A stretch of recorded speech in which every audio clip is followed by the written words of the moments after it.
Assalamualaikum warahmatullahi wabarakatuh.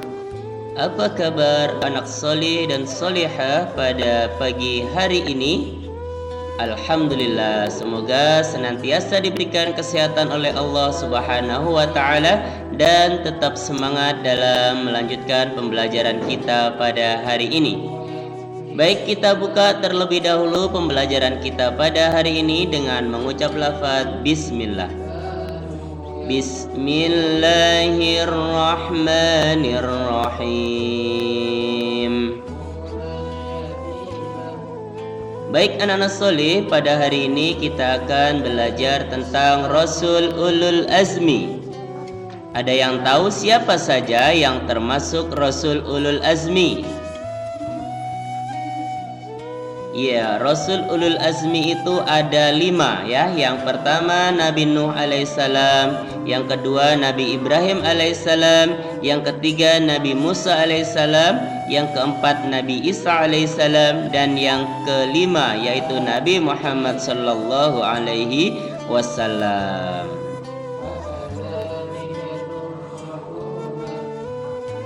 Nah, sekarang ada yang tahu apa arti ulul azmi? Ya, ulul artinya mempunyai atau memiliki. Sedangkan al-azmi artinya tekad yang kuat.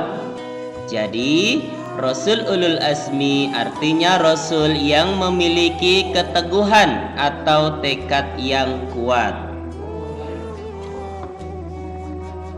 Pada hari ini kita akan membahas Rasul Ulul Azmi yang pertama, yaitu Nabi Nuh alaihissalam. Ada yang tahu siapa Nabi Nuh alaihissalam?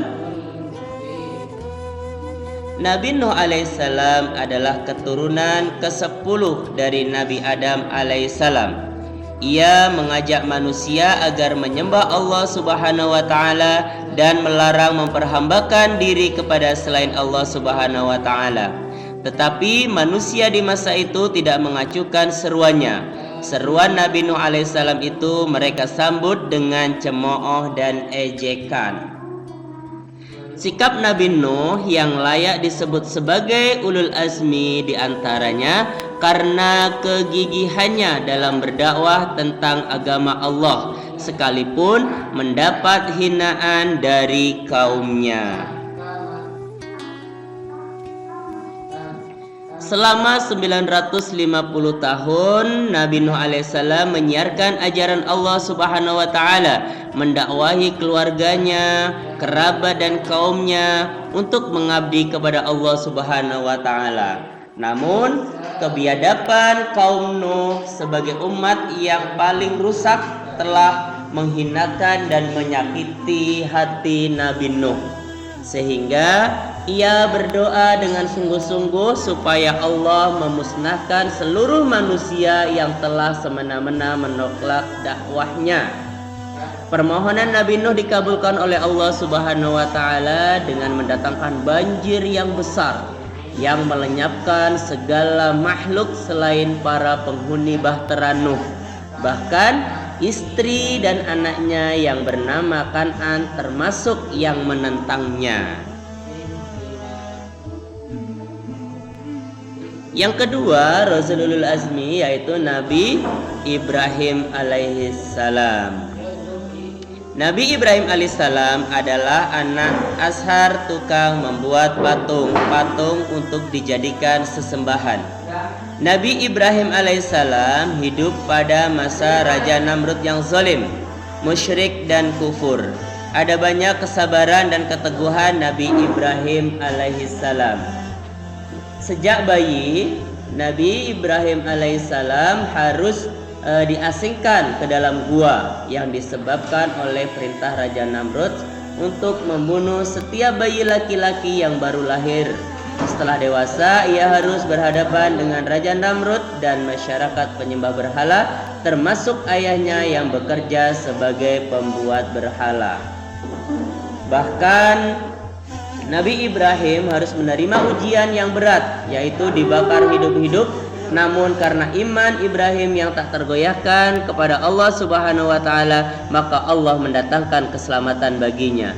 Bertahun-tahun usia pernikahannya dengan Sarah, ia belum dikaruniai anak hingga istrinya meminta ia menikahi seorang budak Mesir bernama Hajar untuk dijadikan istri. Akhirnya Hajar dapat melahirkan seorang anak yang diberi nama Ismail. Allah memerintahkan Ibrahim untuk mengasingkan istri dan anak yang baru lahir dan sangat dicintinya itu ke tanah gersang di Mekah.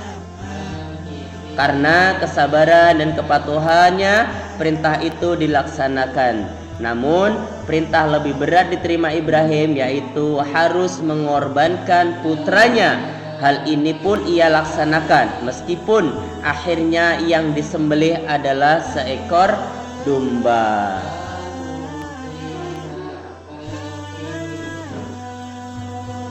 Ibrahim merupakan salah satu pendiri Baitullah. Selama pembangunan Baitullah, Ibrahim pun berdoa kepada Allah Subhanahu wa taala supaya keturunannya memperoleh Alkitab dan hikmah supaya dihindarkan dari kemusyrikan dan penyembahan berhala. Hal ini menyebabkan Allah terpikat dengan sosok Nabi Ibrahim yang mempedulikan nasib anak cucunya, sehingga Allah mengadakan perjanjian untuk memberkahi keturunannya apabila mewarisi sosok Ibrahim dalam hal keimanan dan kesetiaan terhadap segala perintah Allah Subhanahu wa taala. Setelah itu, Ibrahim menerima perjanjian dari Allah yang berlaku bagi keturunannya supaya keturunan Ibrahim menjadi milik Allah dan diberkahi dengan syarat setia melaksanakan segala perintah-perintah dan hukum-hukum Allah. Akan tetapi perjanjian ini tidak berlaku bagi orang-orang yang zalim.